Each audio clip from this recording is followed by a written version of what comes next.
ರಾಜು, ತಿನ್ಬಿಟ್ ಹೋಗು. ಅಮ್ಮ ನಂಗೆ ಹಸಿವಾಗ್ತಿಲ್ಲ ಅಮ್ಮ. ಈಗ ಸೂಪರ್ ಮ್ಯಾನ್ ತರನೇ ಹೋಗ್ತೀಯಾ?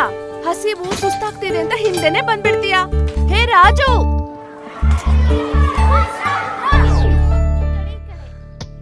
ಅಮ್ಮ ಸುಸ್ತಾಗಿದ್ಯಮ್ಮ, ಹಸಿವಾಗ್ತಿದ್ಯಮ್ಮ. ಆಟ ಅಷ್ಟೇ ಅಲ್ಲ, ಆಟ ಆಡೋಕೆ ಶಕ್ತಿನೂ ಬೇಕಾಗುತ್ತೆ.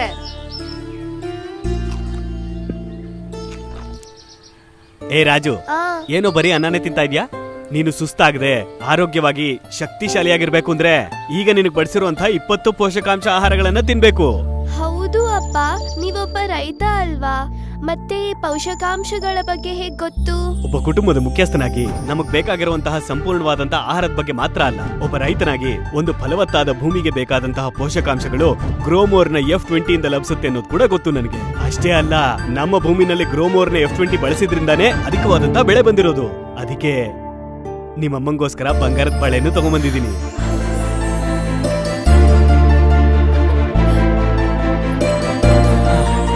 ನಮಗೆ ಸಂಪೂರ್ಣವಾದ ಆಹಾರ ಬೇಕು.